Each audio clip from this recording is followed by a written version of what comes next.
चाहिए।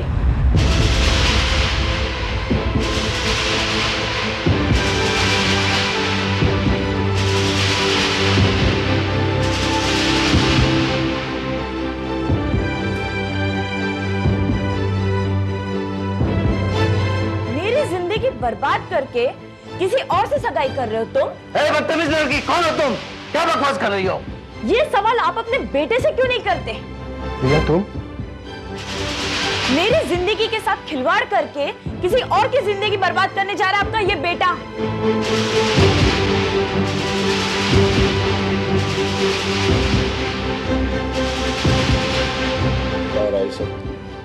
सर, आप एक बेटी के बाप हैं।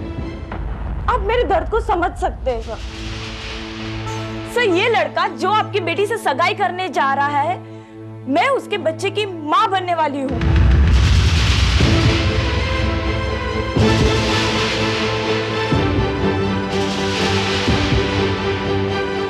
अपनी बेटी की जिंदगी बर्बाद होते हुए बचा लीजिए सर। मैं जानती हूँ मैं इससे प्यार करती हूँ। मेरे हक को मत छीनिए सर, प्लीज।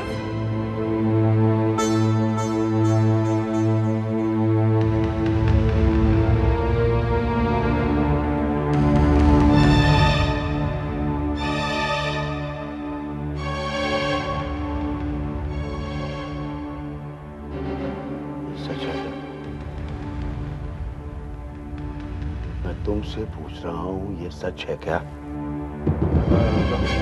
चलिए निकलिए यहाँ से। आगे आगे निकलिए, निकलिए प्लीज, निकलिए सब लोग निकलिए। Get out, don't fuss them. Get out, get out, get out, get out, get out, all of you. कोई नहीं चाहिए मुझे।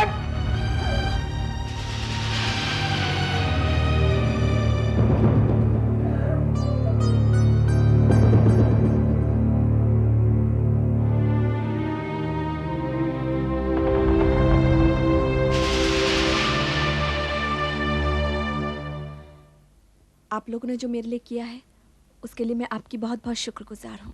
प्लीज अब रहने भी दीजिए कुंती जी। हमने वही किया जो हमें करना चाहिए था। प्रिया, एक तरह से तुमने मेरी जिंदगी बचा ली, वरना तो मैंने सुना है कि एक औरत दूसरे औरत के सिर्फ खिलाफ हो सकती है, लेकिन तुमने जो मेरे लिए किया है उसका एहसान मैं जिंदगी भर नहीं भूल सकती। मैंने कोई एहसान नहीं किया, और ऐसी सगाई का कोई फायदा था क्या? मैं तो बहुत डरी हुई थी, मुझे लग रहा था न जाने क्या होगा। आगे क्या होता? प्रिया को मैंने पूरी ट्रेनिंग दी थी और टाइमिंग्स देखे थे तुमने। जैसे मैं तुम्हें मुंदरी पहनाने के लिए आगे बढ़ा और प्रिया अंदर आ गई। चलो, मेरी एक्टिंग टैलेंट कोई तो काम आई। या बिल्कुल रियल और परफेक्ट एक्टिंग की तुमने। किसी को पता भी नहीं लगा कि हम सब ड्रामा कर रहे थे। लेकिन नितिन, उस ड्रामे से तुम्हारे माँ बाप की जो बेइज्जती हुई है, उनके दिल को जो ठेस पहुंची है, उसके लिए मैं बहुत माफी मांगती हूँ। उसकी चिंता तुम मत करो, उन्हें मैं किसी न किसी तरीके से समझा लूंगा।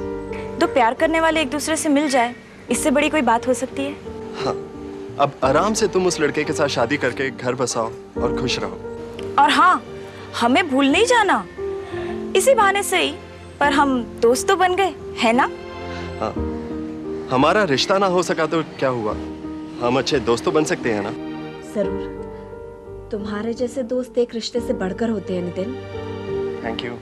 और अब हम चलते हैं। Best of luck to you and take care. अगर हमारी कभी भी तुम्हें जरूरत पड़े तो हमें जरूर याद करना। Thank you. Thank you.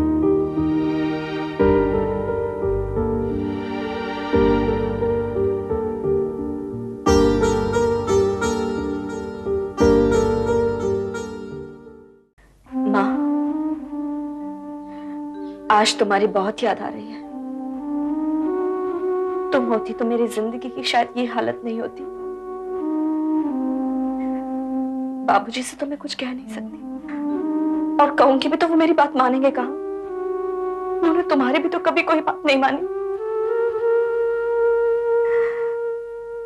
तुम्हारे जिंदा रहते तुम्हें इस घर में कभी कोई सुख नहीं नसीब हुआ।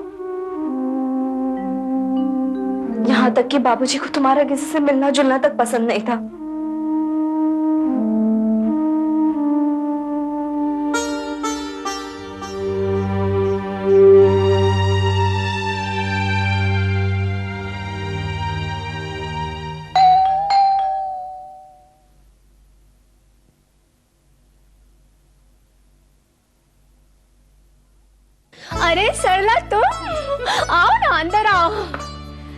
तुमसे झगड़ने आई हूँ। क्यों? मैंने ऐसा क्या किया है? अंदर भी आओ ना अब।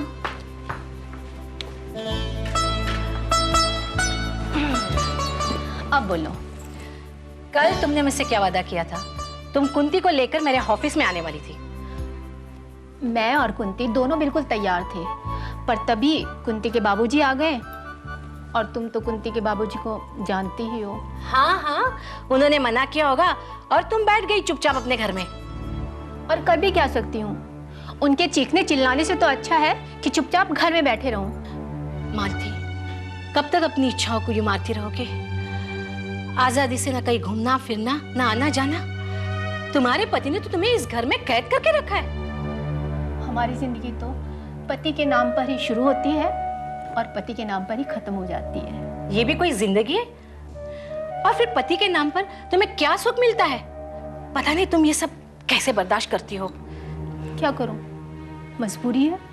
इसी मजबूरी का तो वो फायदा उठा रहा है। अगर तुम्हारी जगह कोई दूसरी औरत होती ना तो क्या करती? या तो इस घर से चली जाती या फिर गले में फांसी का फंदा लगाकर मर जाती। सरला बहन, मुझे तो अपने से ज्यादा कुंती की चिंता है। मालती, मैं तुम्हारी मजबूरी समझ रही हूँ। उस बेचारी बच्ची पर भी उसे तरस नहीं आता, मारता पिटता चिल्लाता रहता है। कुंती के मन में तो अभी से ही बाप का इतना डर बैठ गया है कि वो तो सोते सोते भी चिल्ला पड़ती है। आखिर ये सब क्यों करता है? वो क्या चाहता है? सिर्फ यही कि हम एक बेजान सामान की तरह घर के एक कोने में पड़े रहें। उसे तो हमारा बोलना और हंसना भी अच्छा नहीं लगता। आखिर क्यों? किस बात की चिढ़ है उसे? यही तो नहीं पता लगा पाती मैं। पता लगाना होगा। खुद तो बाहर रंग रंगलियां मनाता है और तुम्हें इस तरह।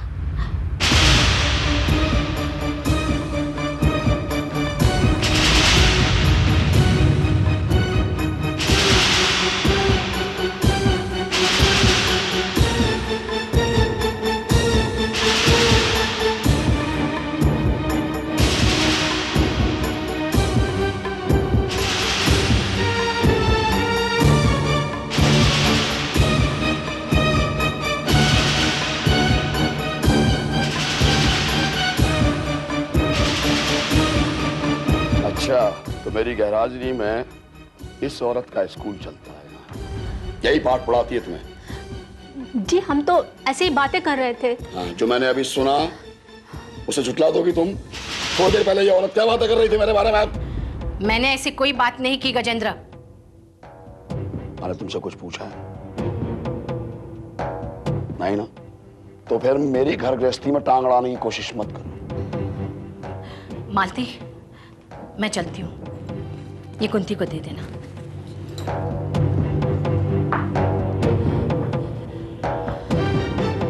मैंने तुमसे कितनी बार कहा कि मुझे इस औरत का इस घर में आना पसंद नहीं है। ये क्यों आती है आप? तुम्हें तो बहुत कुछ पसंद नहीं है, तो हम क्या करें? अच्छा, तो तुमने अब जुबान खोलना भी सीख लिया है। क्या करें? मजबूर कर दिया है तुमने। अगर तुम्हें यही सब करना था तो क्यों की शादी, क्यों पैदा की है बच्ची? इस घर में एक दिन भी चैन से रहना मुश्किल कर दिया है तुमने। तो चली जाए आजाद। जाओ, तू भी आजाद और मैं भी आजाद। जरूर चली जाती। अगर कोई दूसरा ठिकाना होता तो जरूर चली जाती, लेकिन आप जानते हैं ना, इसीलिए। तो एहसान मान मेरा कि तू इस घर में है, मैंने इस घर में तुझे जगह दी है। एहसान? कोई सड़क पे पड़ी हुई नहीं थी कि घर में जगह दे दी। शादी की है तुमसे, पत्नी हूं तुम्हारी, कोई वैश्या या रखे नहीं। आज जुबान चलने लगी है तेरी, और ये सब तुझे वो भरसक औरत सिखा रही है। आइंदा अगर ये इस घर में आए ना, मैं तेरा गला कर दूंगा, समझी? तो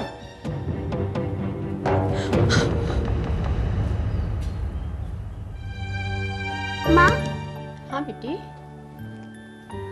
माँ, बाबूजी हमको हमेशा डांटते और मारते क्यों हैं? बोलो ना माँ, जवाब दो। क्या बोलूं बेटी, तू खुद ही पूछ लेना अपने बाबूजी से। उनसे पूछूंगी तो वो मुझे भी मारेंगे। मेरी बच्ची, तू जल्दी से बड़ी हो जा, तेरे हाथ में मेहंदी लगाकर तुझे दुल्हन बनाकर विदा कर दूं। बस अब तो यही एक सपना रह गया है, फिर मैं चैन से मर सकूं। माँ, मैं तुम्हारे बिना नहीं रहूंगी, मैं भी मर जाऊंगी। ना, ऐसा मत बोल मेरी बच्ची।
माया, खुद को ऐसे में तकलीफ नहीं देते, हाँ? ऐसे में झुकते नहीं है। बैठो यहाँ पे। शाबाश। क्या करूं? खुद का काम तो करना ही होगा ना।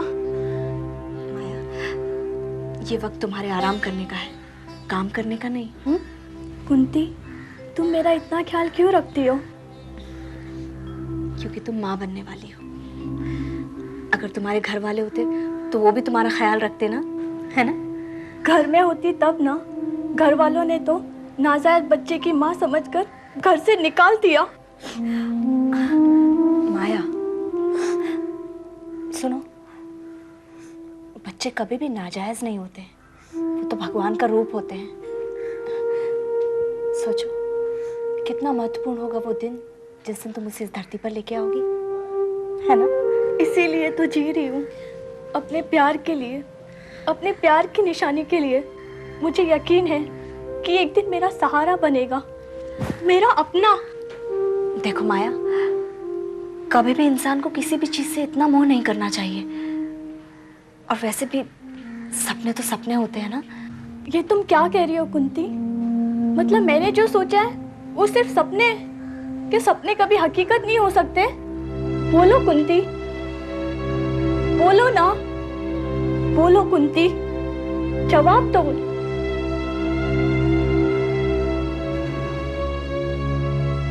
देखो माया, जिंदगी बहुत बड़ी है, इसमें बहुत से उतार चढ़ाव हैं। हमें अपने वर्तमान के बारे में पता नहीं तो फिर हमारे भविष्य का क्या भरोसा? और वैसे भी तो ये अपना बच्चा पहले ही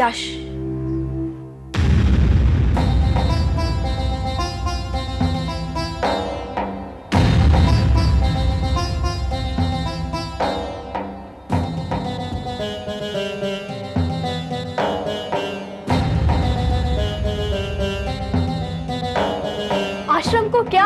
आश्रम को संभालने की जिम्मेदारी दी है ताकि बच्चा स्वस्थ रहे, यही कह रही थी कुंती। क्यों कुंती? हाँ हाँ, मैं यही समझा रही थी माया को। वो मुझे इस महीने की राशन की लिस्ट बनानी है, मैं जरा वो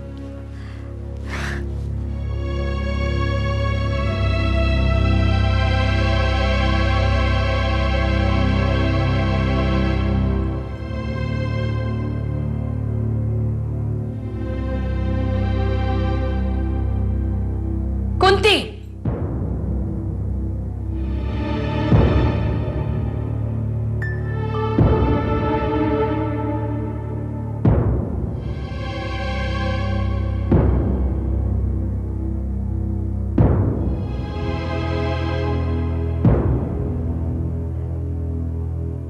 माया से क्या कह रही थी तुम? कुछ नहीं, मैं तो सिर्फ उसकी मदद। झूठ मत बोलो, मैंने अपने कानों से सुना है। तुमने कहा कि बच्चे को पहले से ही आश्रम को क्या? तो क्या गलत कहा मैंने?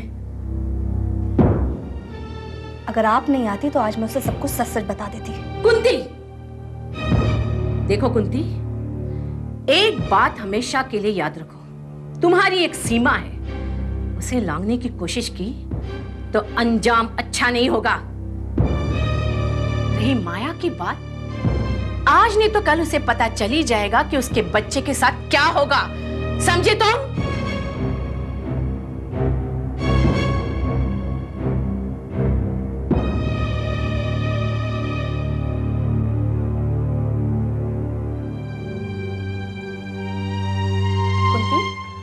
ये सरला दीदी तुम पे इतनी नाराज क्यों हो रही थी? ये कोई नई बात तो नहीं है प्रभा। अभी जब मैं माया से बात कर रही थी तो वो मुझे अपने भविष्य के बारे में बता रही थी, अपने बच्चे के भविष्य के बारे में। मैं उसे सच्चाई बताना ही चाहती थी कि यही सच्चाई ना, कि जिस बच्चे को वो जन्म देगी उसे इस आश्रम में दान करना होगा। उससे क्या हो जाता? अरे तुम्हें क्या लगता है, तुम्हारे सच्चाई बता देने से वो ये आश्रम छोड़ देगी या कोई दूसरा सहारा ढूंढ लेगी? कम से कम झूठे सपने बुनना तो बंद कर देगी। सपनों की दुनिया से निकलकर हकीकत का सामना करना तो सीख जाएगी ना। कुंती, उसे कुछ मत बता, मत कर ऐसा। चल मेरे साथ। हाँ।